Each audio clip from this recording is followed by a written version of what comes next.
It's Tuesday, December 26, 2023. I hope everybody had an incredible Christmas. We are up here at Big Bear right now at the cabin where it is going to get down to about 35 degrees this evening. We're sitting at about 7,100 feet elevation. Air is much thinner here. Very, very beautiful. There's a little bit of snow on the ground in some parts on the way up here we saw, but not really any snow. They are making some snow in some of the areas here for skiing, but it is definitely a difference from yesterday in Palm Desert when it was 74 degrees when I was making a video and getting down to 35 here tonight. So what a difference 2 hours makes.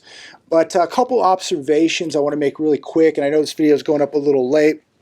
But we had a lot going on today, and we just got here a few hours ago. And so I wanted to make this video, share with you some of the observations. I did read a few articles today that I will share with all of you. But the city of Big Bear, the town of Big Bear, beautiful, beautiful little town.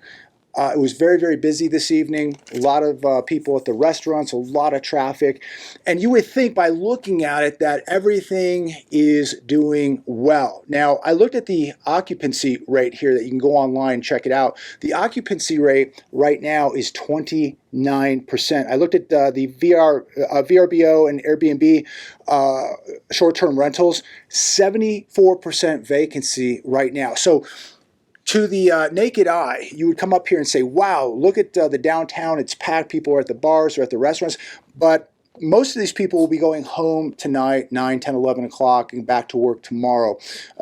Last time I was out here, I talked to one of the restaurant owners, and he said that people are just coming up here. They're just doing daily trips. They're coming up here for the day, for the evening, and then they're going back home. And looking at this data this evening, that definitely verifies what one of the restaurant owners here told me last time. So again, you think about what it looks like and what it really, really is. We can look at the stock market and they can tell us everything's great.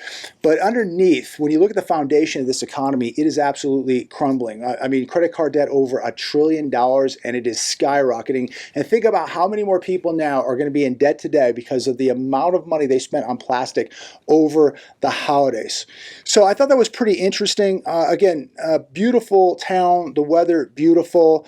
I did look at some of the VRBO and Airbnb numbers, the short-term numbers for the summer. They looked good, actually impressive. But now you can see that the stimulus money is running out. So by the end of summer, and now that we're into winter here, it has just fallen off of a cliff. But think about this. We have a 74% vacancy rate with Airbnb and VRBO short-term rentals up here right now, and it's the day after Christmas. The weather's beautiful. Now, if it snows, I'm sure that'll pick up. Then you have to ask yourself, what if this town doesn't get snow? How bad will it look? Here's another one today that I want to share with you. This is an article coming from The Hedge. Debt and dopamine, the ghost of Christmas present. And maybe we'll say Christmas past since it just passed. But it was an interesting data point here in the article. Back in the 1950s, most people, and if you have grandparents or parents that are older, you can ask them about the 1950s. Most people were lucky to get a pair of jeans.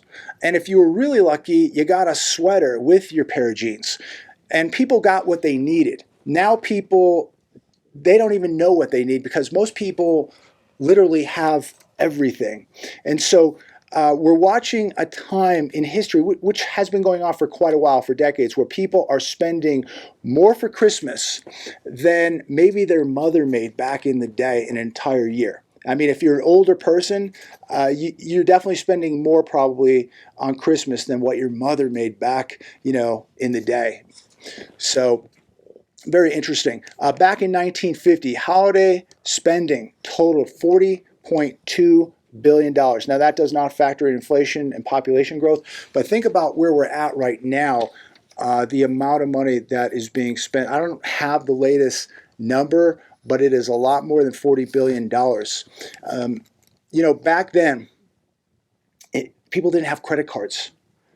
People didn't have massive household debt. Back then, everybody, as I said, got something that they needed. Now everybody has everything. I mean, ask somebody what they want. They have everything. So what changed from the good old days to what's happening right now? Well, more than likely, I would say credit cards. Easy credit, easy money, right? Easy loans. After the war, it says household debt to income was 30%. In 2016, household debt to income was 120%. And I would hate to see what that number is today.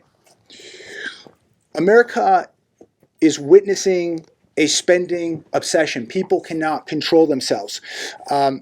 They cannot stop spending. People are spending money they don't have, and this cannot be sustained without ending badly for millions of people. It's going to get very, very difficult for millions of people, and unfortunately, these people who have been spending for years and years and years and just paying one credit card minimum to the next credit card minimum to the next credit card minimum, they are about ready to really hit some hard times. And it's going to be a very difficult time where people are going to have to adapt to a new environment, a new world, and it's going to be a world of pain. It really, really is. Think about how comfortable people have gotten because they've had easy money, cheap money, low interest rates. They've gotten very, very comfortable. They've been able to finance a lifestyle for a very, very long time. And I believe that that is going to come to an end here. And I think that we're going to begin to see very, very serious problems really begin to hit home here in 2024. And we're going to see a new world of poverty. And if you're watching what's going on, if you're reading what's going on like I am, the food lines are getting longer. More and more people are exiting the middle class. The poverty rate in America is rising. Food insecurity in America is rising. Almost 44 million people in the wealthiest nation, so-called wealthiest nation on planet Earth, almost 44 million people are on food stamps. Tens of millions of people on welfare benefits here in America. And it's going to get much worse. And as I've said many, many times, and many of you have had this discussion with your family and friends, people are coming to your door whether you like it or not. The question is, what happens when they don't want to leave? When they say, give me some food, give me some medicine, give me a place to sleep, we're not leaving. We're heading into this. This isn't just going to be an apocalyptic movie made in Hollywood, ladies and gentlemen. This is reality. Here's another one. Yuan overtakes yen for fourth place in global payments. So while everybody is out tonight running up their credit cards downtown, the number one currency, obviously the US dollar, then the euro, the British pound, and now the yuan, now in fourth place. And of course, the dollar is still dominant. It says here that it makes up 47.08% of global payments. China only makes up 4.6% of global payments. But here's the thing. China, literally 50 years ago, half the country didn't even have electricity. Now, they have the fourth most powerful currency in the world. They produced almost 53% of the entire world's steel. China, last year, they used more concrete in 2 years than America did in the entire 20th century. They have the biggest military in the world, the four biggest banks in the world. They have more gold than anybody in the world. The technology, I mean, there's so much that they are absolutely dominating in. Aluminum, lithium, rare earth minerals, they're dominating all of this stuff. It's incredible what's going on over in China, what's been happening. And if you think that they're only going to remain the fourth most dominant currency in the world, you have another thing coming. I hate to say it, but I think China is definitely going to be a huge part of the BRICS nation. I think that their currency is definitely going to challenge the US dollar, not tomorrow, not next week, but at some point. The world is looking at what's happened to the US dollar. They're looking at the leadership in America. They're looking at the divide in America, the morality in America. They're looking at the US dollar literally losing 99% of its purchasing power, and a country that is spiraling out of control. I think the world wants stability. I think the world wants to go back to simplicity. I think the world does not want to use a system or a currency that is weaponized. And I think that that's why we're going to see new currencies come to the forefront. And I think that gold is going to play a very, very large role in these new currencies. I could be wrong. I'm speculating here, but you look at gold tonight, nearly $2,080 and nothing's gone wrong yet. Why are all the central banks stockpiling this stuff? Why is China stockpiling this stuff? China doesn't sell an ounce of gold. They just buy it and they mine it. They're the biggest miner of gold also. And they continue to buy it, import it, and mine it, and it stays in China. Here's another one today. CBS News reporter makes dark prediction of Black Swan event in 2024. Catherine Herridge from CBS. Now this is interesting. 2024, she says, will produce a Black Swan event which will shock the world.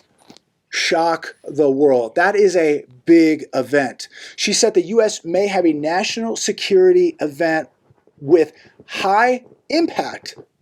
That's very hard to predict, but yet she's predicting it right now, or at least trying to predict it.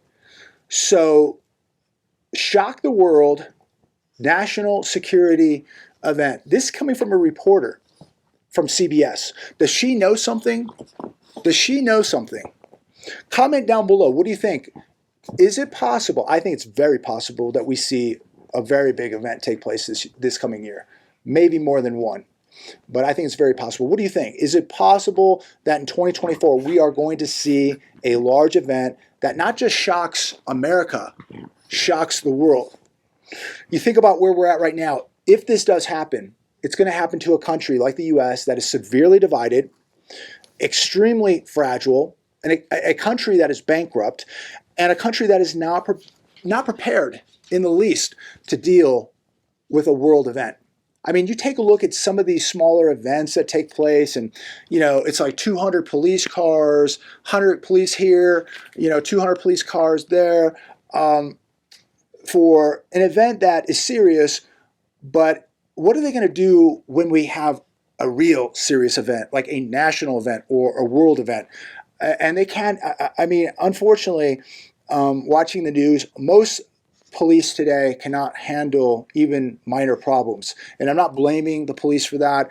I understand that they're overwhelmed, they're unfunded, undertrained, all of that. And that's why it's so important that all of you are training, that all of you are not reliant on the system to protect you, that you're not reliant that, oh my gosh, I have to pick up the phone and wait 15 minutes for somebody to come protect me. No, you can take care of your own business.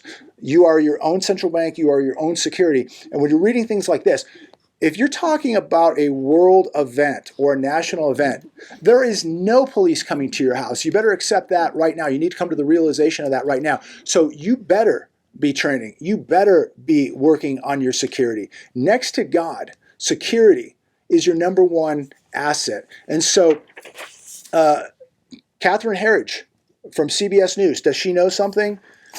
I don't know. I really don't. But I have to agree. Something big is around the corner.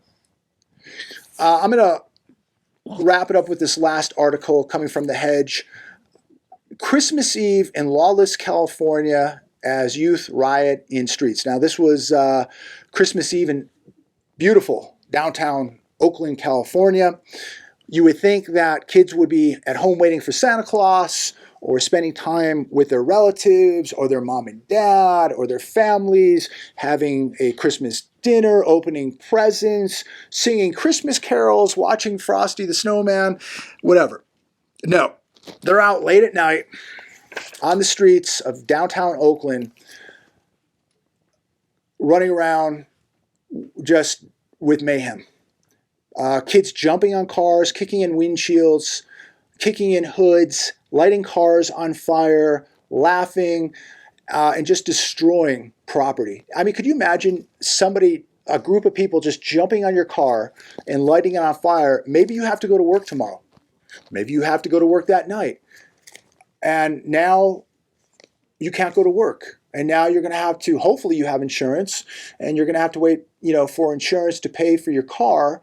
And hopefully you can find a car to replace the one that just melted because of all this mayhem on the streets of Oakland. What in the world are these kids doing running around? What has happened to the nucleus of the U.S. family? What in the world? I mean, I couldn't even imagine being 15, 16, 17 years old running around in a city the size of Oakland at 11 or 12 o'clock at night, destroying people's automobiles. I would have more fear of my parents than any law. It's overwhelming what is taking place. And good people are getting their cars destroyed, their businesses destroyed, the streets are being destroyed. And who pays for all of this? Well, of course, you pay for it, I pay it, the taxpayer pays for it. The law-abiding citizen is going to pay for this, while these people just do this for entertainment, shock and awe. That's all it is. And I have to go back and ask this for the 1,000th time. What is going to happen when these people begin to get hungry? Could you imagine what these people are capable of doing if they're doing this right now just for fun, lighting people's cars on fire and destroying people's cars and automobiles and businesses and the infrastructure of the city of Oakland? What are these people capable of doing if they get hungry? That is really, really concerning. And this is why I say, I hope that you can take care of yourself. I hope that you're prepared for some very rough, chaotic times, and they're going to begin in 2024. I'm not even going to look at 2025 right now. We have a monumental year ahead of us, and that year is 2024. 2023 should have been a huge wake-up call for most of America. Unfortunately, it was not. Now the wheels begin to fall off in 2024.